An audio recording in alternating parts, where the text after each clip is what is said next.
Jumla ya shilingi milioni 51,932,626 zimetumika katika gharama ya ujenzi wa vyoo wa skuli ya Ndijani Sekondari wilaya ya Kati mkoa wa Kusini Unguja. Akizungumza na walimu, wanafunzi, wazazi pamoja na kamati ya skuli, mkuu wa wilaya ya Kati Rajab Ali Rajab amemshukuru diwani aliyemaliza muda wake kwa jitihada yake ya kusimamia ujengwaji wa vyoo katika skuli ya Ndijani Sekondari. Pamoja na kuwapongeza waandaji wa shughuli na kuwashukuru, pia nichukue fursa hii ya kipekee kabisa kumshukuru diwani ambaye amemaliza muda wake kwa kupendekeza mradi huu serikalini, kwenye serikali yetu ya mtaa, na kwenye hilo tukaweza kupata vyoo, ingawa hatujatatua kwa 100% shida tulio nayo, lakini kwa kuvipata vile 6, manake si sawa sawa na kuviondosha vikawa havipo. Kwa hiyo of course kuna kitu kimeongezeka, kuna jambo fanyika. Kwa hiyo bro, nikushukuru sana, umefanya kazi kubwa sana kwa ajili ya wananchi wako, na kama kuna watu watakuwa hawaoni ulichokifanya, basi inshallah kama hawajaona hapa, Mwenyezi Mungu atakulipa kwa wema huu ambao umetendea jamii yako, ambayo walikuchagua kwa mapenzi makubwa, na ukaenda ukasimama kwa ajili ya kuhakikisha kwamba tunaenda kutekeleza yale ambayo wananchi wangu wanapitia, wanapata shida, tuweze kuwatatua. Ukisikia legacy za uongozi ndio hizi. Kiona Dr. Munya anazipitisha tu barabara, imepita, imetokezea huko, imepita Ndijani, imeenda huku. Hizi ndio uongozi unaoacha alama.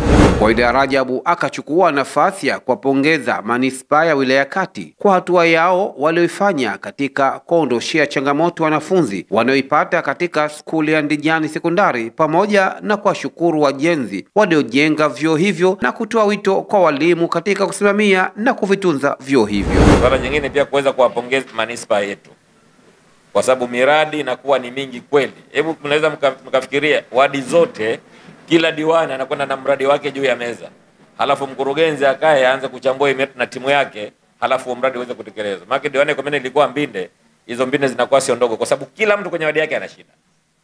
Kama hakuwa issue ya maji, kwa pengine itakuwa hivyo vyoo, lakini wengine wana vitu vingine, kila mmoja na lile ambalo analiona kwake ndio priority kwa wakati ule. Kwa hiyo tukupongezeni kwa sababu kutumia milioni zaidi 51 kwa 54 kikamilika, maana yake ni fedha nyingi. Lakini kwa vyoo ambavyo tumeviona pale, maana kwa fedha ambayo imetumika, mimi nimeridhika sana. Kama mkuu wenu wa wilaya katika wilaya hii, mmefanya jambo zuri na hongereni sana sana. Maana serikalini unaangalia kilichofanywa na thamani ya kile ambacho kimefanywa. Yaani mngeniambia milioni 54, alafu mkakuta mabati pale nyuma, mabanda machafu, na ndio maana nilipofika wakaniambia twende darasani, nikamwambia hapana, twendeni nikaone. Hiyo ndio ya kwanza. Kabla sijaja kufungua hapa, nikaone ninachokifungua nini. Na baada ya kufika nimeridhika. Kweli vyoo ni visafi, kama ningekuwa naweza kuvibeba ningefika pale ofisini kwangu. Basi tungevichukua tukaviweka pale, tukatumia afu vile vya kwetu tukakuletea nyinyi. Akimkaribisha mkuu wa wilaya, mkurugenzi manispaa wilaya Kati Daktari Mwanaisha Ali Saidi anaelezea jinsi ya vyoo hivyo vilivyojengwa. Naomba ni mshukuru diwani aliyomaliza muda wake, japokuwa akasema kwa Mbinde vyoo hivi vimejengwa, lakini tumetimiza tuliokuwa wajibu wetu tuliopewa na baraza la madiwani kujenga vyoo hivi. Wakati vinajengwa vyoo hivi, wanafunzi, walimu na hadhara hii, sisi tulikuwa kwenye hadhi ya baraza la mji Kati. Sasa hivi tumepanda hadhi, sisi tunajulikana kama manispaa, baraza la manispaa Kati. Katika utawala wa serikali za mitaa kuna hadhi tofauti. Kuna hadhi halmashauri. Hii halmashauri ilikuwa miaka ya 90, alafu ikapanda hadhi ikaja kuwa baraza la mji. Ilianzia mwaka 20 mpaka 25. Mwaka huu mwezi wa 8 tumepanda hadhi. Sasa hivi tunajulikana kama manispaa, yani hadhi ya juu kabisa. Alafu ya mwisho katika utawala wa serikali za mitaa unakuja jiji. Katika Zanzibar tuna jiji moja tu, jiji la Zanzibar. Nyingine zote ni manispaa. Kwa sasa hivi sisi msitamke tena baraza la mji, tutamke kama vipi? Manispaa. Kwa kuwa ziko manispaa nyingi, sisi yetu inaitwa manispaa Kati. Kuna manispaa Chake Chake, manispaa ya mjini, manispaa ya mjini Magharibi A, manispaa Magharibi B. Sisi sasa hivi hadhi yetu ni manispaa. na hiyo manispaa imepanda kwa sababu ya hii miradi mbalimbali inayotekeleza na mapato yameongezeka. Kwa mapato yameongezeka na miradi imeweza kufanyika mingi. Mradi mmoja wapo katika mwaka wa fedha uliomalizika ndio ulikuwa huwa kujenga vyoo. Kwa hiyo fedha zote zilizotumika hapa milioni 51 zimetoka katika makusanyo yalokusanywa na baraza la mji kati kipindi hicho. Nao viongozi walihudhuria katika hafla hiyo wakaona haya ya kusema. Na shughuli nyingine ambazo nafanya na baraza la manispaa kati. Baraza la manispaa kati lina jukumu la kusimamia na kutekeleza miradi mbalimbali inayoibuliwa na madiwani kupitia fedha za makusanyo ya ndani ya baraza. Mradi wa ujenzi wa vyoo vya skuli ya Ndijani ni mradi ulioibuliwa na wananchi kupitia wadi ya Cheju kwa dhamira kuboresha miundombinu ya skuli na kusaidia kuhifadhi, kutunza mazingira pamoja na kudumisha hali ya usafi katika maeneo ya skuli kwa kuepusha usumbufu kwa watumiaji wa skuli, hasa wanafunzi katika nyakati mbalimbali.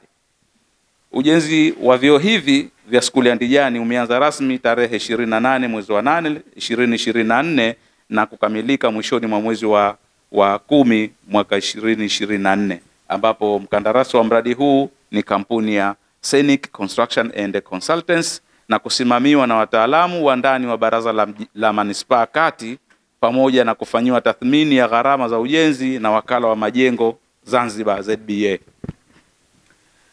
Gharama za mradi za awali ni shilingi za Kitanzania milioni 54,712,925 na hadi kufikia sasa mkandarasi ameshalipwa shilingi za Kitanzania milioni 51,977,278.75 ambapo sawa na 95% ya gharama zote, na gharama za mradi za 5% iliyobaki itakamilishwa pale ambapo kipindi cha defect liability period kitakapokamilika. Ndugu yetu mkuu wa wilaya anatupenda sana, kwa sababu kwa muda huu nilifikiri labda atakuwa mapumzika kwa vumbi tulolikoga kule Makunduchi, lakini kafanya bidii yake yote na kuripoti hapa kwa wakati. Tumpe hongera, tumpe pongezi kwa hilo.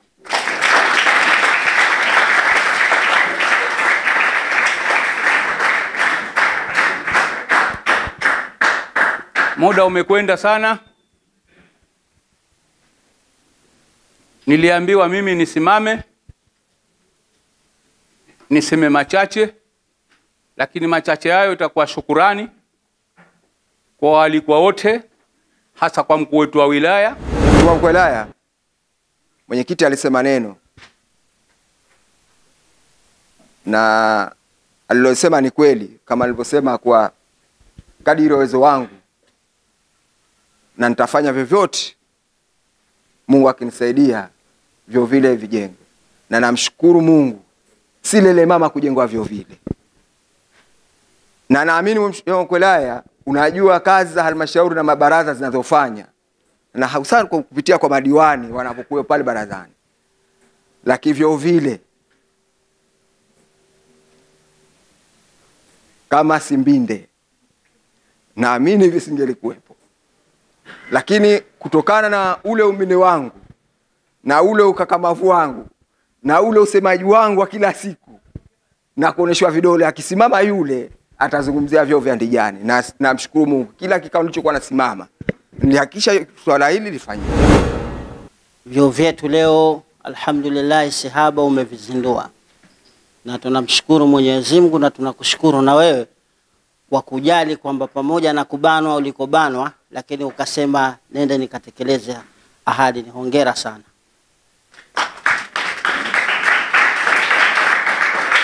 Hivi vyoo chanzo chake, hivi vyoo diwani wetu mstaafu tulifanya sherehe katika mwaka 2024 katika kuwapongeza wanafunzi hapa shuleni kwetu, na kawaida hiyo. Sasa kutokana na hali ya malalamiko ya rais wa skuli kuleta malalamiko kwa kamati, jamani, kutokana na hali zetu tulizonazo tunachelewa, tunawajibika kuamka muda mrefu, yani tunaanza saa 10 kupanga foleni kwa ajili ya kufukuzia vyoo. Kwa hivyo kamati tunakuachieni nyie hili jambo mlipotea ufumbuzi. Kisha tukasema na sisi tutakwenda mbio. Kwa bahati tukaandaa sherehe zetu hapo, tukamwalika diwani tukaenda tukamtembeza, mwambia sisi wenyewe ni mashuhuda, tunaona tumekuja kuangalia hali ya foleni inavyokuwa mpaka muda ambao vijana wanamaliza inakuwa ni usumbufu. Diwani baada ya kufungua sherehe ile na kukabidhi kufanya harakati zilizotakiwa, akasema hivi, ninaahidi kuwepo kwangu mimi katika udiwani mpaka kufikia kustahafu kwenye udiwani ama kuendelea tena, tegemea na bahati itakavyoniangukia. Nitakwenda mbio zangu nihakikishe kwamba jukumu hili nalipatia ufumbuzi. Shukrani za dhati moja kwa moja nishukuru Serikali ya Mapinduzi ya Zanzibar chini ya uongozi wake Mheshimiwa Dr. Hussein Ali Mwinyi kwa kutimiza ilani yake ya chama kwa 100% juu ya 100. Lakini pia moja kwa moja tukushukuru wewe Mheshimiwa kwa kuacha yako na majukumu mengi ambayo ulikuwa nayo ndani ya kipindi hichi kuungana nasi katika moja kwa moja kuja kutuzindulia mradi wetu huu wa vyoo katika skuli ya Ndijani Sekondari.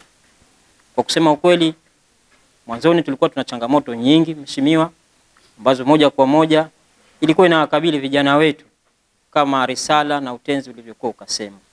Lakini alhamdulillah kupitia mradi wa Baraza la Manispaa Mji Kati, kupitia chini ya mradi wa maendeleo wa madiwani, moja kwa moja wamekiona kilio chetu hicho. Kwa hivyo moja kwa moja wakaona ipo haja ya kuja kutatulia kilio chetu. Kwa hivyo tunawashukuru. Tunamshukuru Mheshimiwa diwani mstaafu moja kwa moja kwa kusema kidete kwa ajili ya kuona kwamba hii changamoto inatunga.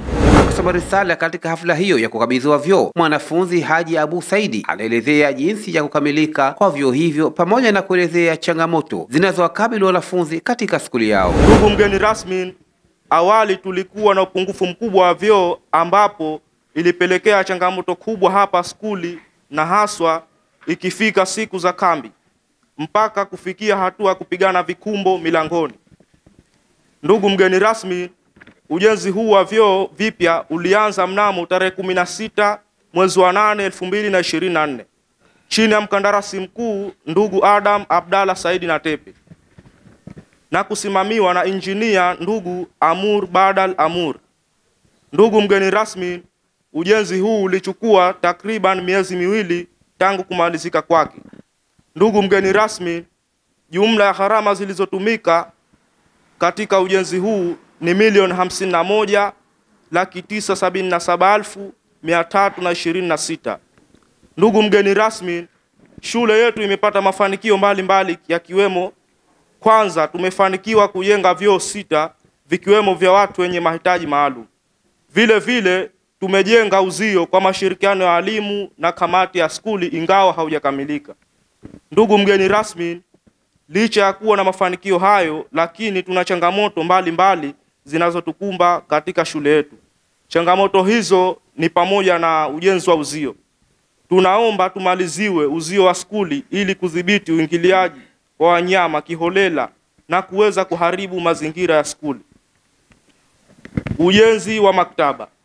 Tunaomba tumaliziwe ili tupate sehemu nzuri ya kuhifadhi vitabu vyetu sambamba na mashelfu ya kuwekea vitabu ili wanafunzi wapate kusoma kwa uzuri. Mtazamaji wa Keshidi TV, toa maoni yako kuhusiana na video hii. Pia usisahau kusubscribe, kulike, share na comment. Kutoka Ndijani, wilaya ya Kati, mkoa wa Kusini Unguja, Mwarabu Mmadi. Keshidi TV, elimu ni hazina yetu.